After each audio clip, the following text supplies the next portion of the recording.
Hello guys, today we'll talk about interest on capital in partnership accounts. So let us first understand what is interest on capital. So interest on capital, it's the amount payable to the partners at an agreed rate on the sum invested by them in the partnership business. Interest on capital, it's an expense for the business and is added to the capital of the proprietor, thereby increasing his total capital in the business. It is not paid in cash or by bank. So what's the journal entry for this? Interest on capital account debit to partners capital account. So whoever is contributing money, they will be getting this interest on capital in their capital account. Now, how do you calculate this? This is a simple formula for calculating interest on capital. Amount of capital multiplied by rate of interest per annum multiplied by the period of interest, like the number of months the capital has been invested in the business. If it is for the entire year, then it is taken as 12 months.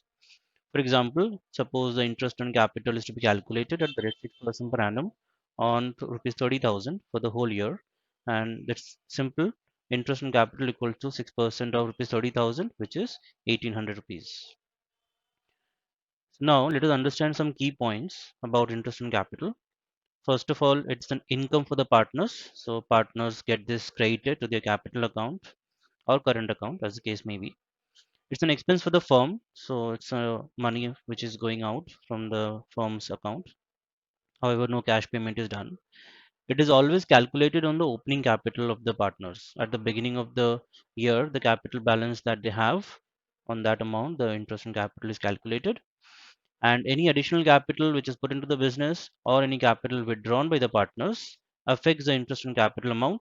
So the proportionate amount is calculated on such sum. What if the opening capital is not given? There can be a scenario where you are given a closing capital in the question and opening capital is not mentioned. In that case, you have to do a back calculation.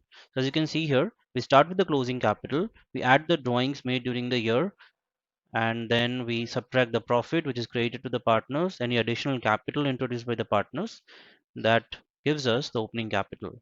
And on this, we calculate the interest on capital for the year. Now, interest on capital can be an appropriation of profit, it can be a charge against profit. These are two different scenarios, and we have to read the question to understand which scenario it is. If it is an appropriation of profit, the question would say either the interest on capital is allowed to partners or provided to partners. So there won't be any compulsion whether interest has to be paid or not. And in such case, we need to further do analysis how to go about charging interest on capital and providing them to the partner.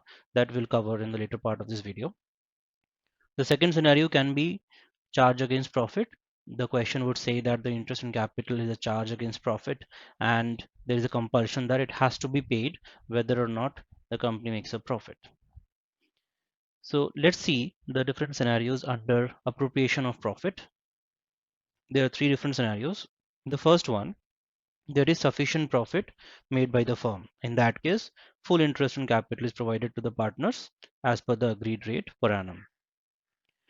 If there is a loss, then no interest on capital is provided to the partners at all because it is an appropriation of profit. So no profit, no interest on capital.